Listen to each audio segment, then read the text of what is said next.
Wow.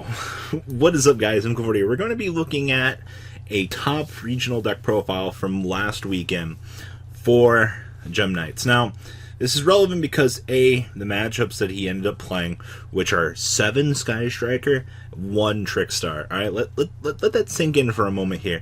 This man went through and played probably the most interesting day of his life. So this is Matthew Bauer's list, and the first thing I want to say is he definitely said he is going to try 41 cards with one more copy of Called by the Grave going forward into the new format. And I'm also going to have his tournament report for those of you as well that are going to be curious about that. So this is just another extension of the already expected metagame. A lot of people have, I mean, honestly, let's call it what it is, but a lot of people are very excited to see more decks. And yeah, we've known about Gem-Knight FTK for, oh god, what is it? Hello format? We've known that this deck has kind of been here for a while now, and there's not a lot we can do about its existence, but call it what it is, and it's just another burden that we kind of have to deal with at this point. So just you kind of take it with a grain of salt. It's one more deck in the game, and yes, it is degenerate, and yes, you do recycle Master Diamond to do a lot of the relatively cool dupes and stuff that the deck does. But in terms of an overall combo deck, that's main purpose is to, FTK your opponent. It's literally like the last fundamentally broken deck that we kind of have sitting here, but it's not consistent. That's why it takes a back seat in the metagame, and no one really kind of sees it, showing its ugly head for these times. So let's dig on into this bad boy, shall we? We have no hand traps in the main deck. I just want to point that out. This is just straight 40 card combo like it should be. So triple copies of Black Dragon. This is going to be the big guy. It's going to kind of make your life go around. So it's, by banishing 3 earth monsters from your hand or graveyard, it cannot be special by the ways. Rock monsters cannot be destroyed except by battle. This card is sent from the field to the graveyard. You can add up to 3 rock monsters to your hand whose total level equal 8. Okay, it's very important actually. Now we have 1 copy of Crystal Rose. Once per turn, you can send 1 Gem-Knight or Melodious. I can't pronounce that card name today for some reason. Monster from your hand or deck to the graveyard. If you do, this card's name becomes the sent monster's name. Until the end phase, if this card is in your graveyard, banish 1 fusion monster from your graveyard. Special summon this in defense mode. Extenders plus dump ability. Like, if we haven't realized things yet, like, we definitely do like dumping cards into our graveyard because, we're a toolbox and we need effects in our graveyard. Now we have triple copies of normal summon, search your deck. I mean, with the cool powers of our boy Seraph Knight over here, we do get an additional normal summon, which means we do get full access to Armadillo. I actually kind of wish our searcher had Gem-Knight in the name. Now this is where the degeneracy, card effects, don't miss timing, all kind of begins in this deck. Triple copies of Lazuli. So if this card is sent to the graveyard by a card effect, you can target 1 normal monster in your graveyard and add that back to your hand. You know what this deck loves? Recurability. Say it with me. Recurability. Then, of course, we have triple copies of Obsidian. This card is sent from your hand to the graveyard and target 1 level 4 lower normal monster in your graveyard. Special summon it. You guys kind of understand how this works now? It's because of this card comboed with all this recurability that we can kind of get some cheeky stuff going here.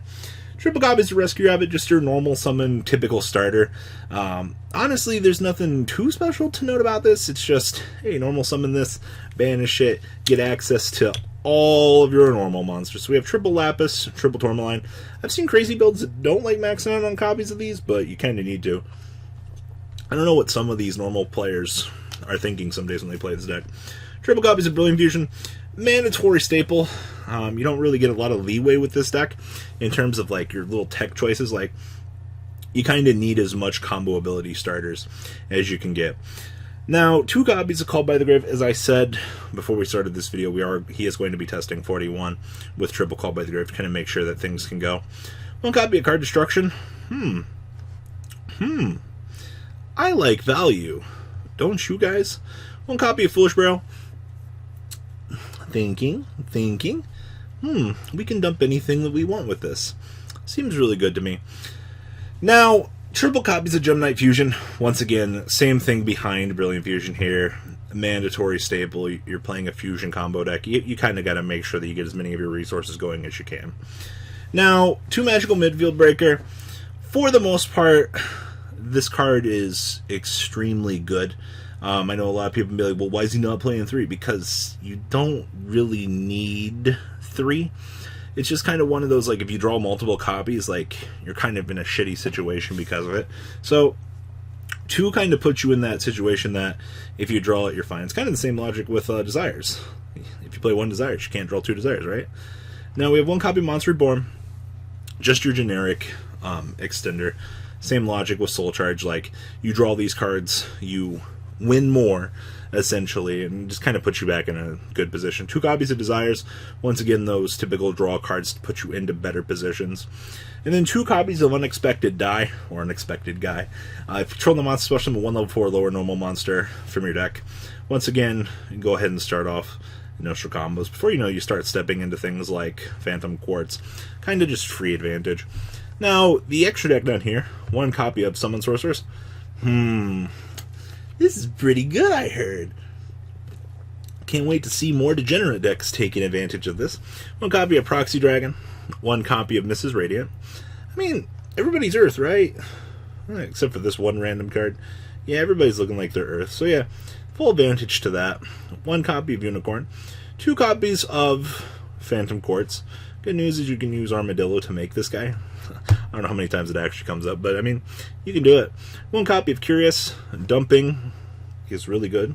And then we have 1 copy of Zurzur. Once again, like, you can make this off the Brilliant Fusion sometimes if you need to. 1 copy of Seraph Knight, just starter city. 1 Prism Aura. Yep, this guy. That's why you play that. 1 copy of Master Diamond, your OTK generator. 2 copies of Lapi Lazuli. This will be the effect that you'll be copying as you're killing your opponent, pinging your opponent. And then, well, Brilliant Lady Diamond. Now, the side deck here, we have triple copies of Ash Blossom. Basically, all of your hand trap armada. Everything that you want to have access to, conveniently located in the side decks. 3 Ash. 2 copies of Denko Sekka. Sky Striker. Some say that Sky Striker really loves this card. I haven't played enough Sky Striker to get Denko Sekka yet. Strange, right? But this card's really good. Same thing with Hatronade over here. Like, both of these cards strictly being for the Sky Striker matchup. Relatively good. Triple copies of Ghost Ogre. 2 copies of Infinite Impermanence. And triple Red Reboot. Wrapping up this deck.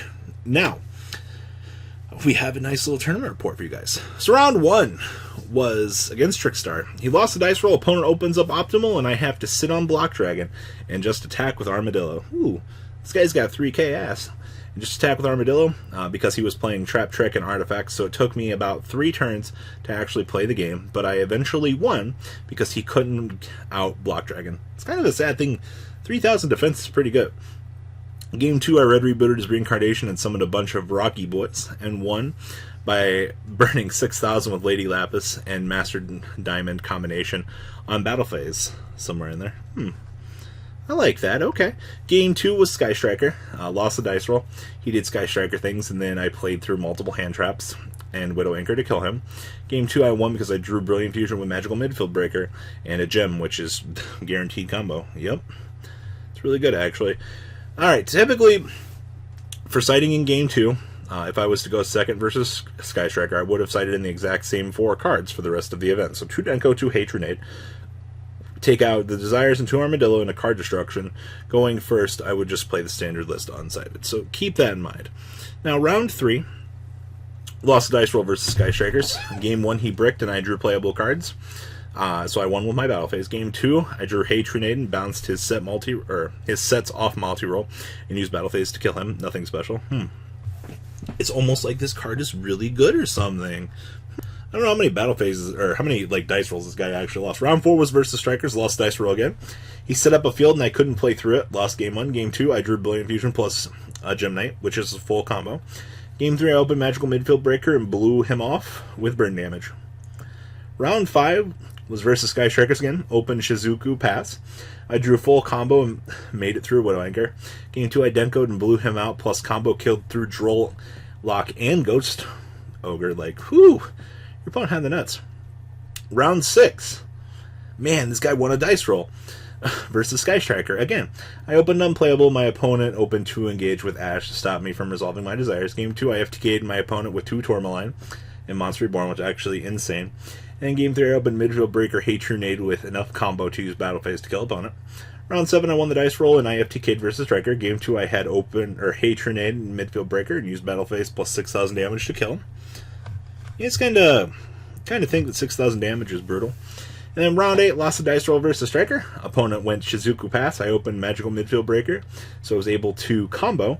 Game 2, he bricked, and I drew the most busted hand of the entire day. Called by the Grave, Denko, Soul Charge, Brilliant Fusion, Armadillo, and Block Dragon. Couldn't really do much. Whew, that's a tournament report, guys.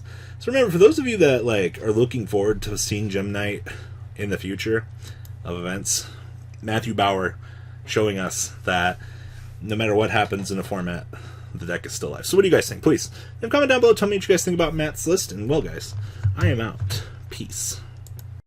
The ride never, truly ends. Thank you, patrons. Without you guys, I don't know what I'd be wearing in these videos. I might be a truffle shuffle incident all over again. Guys, please also check out Vanquil40 for some awesome Vanguard content. Some other interesting stuff you might find up here on the left or in the description as well. Thanks for watching.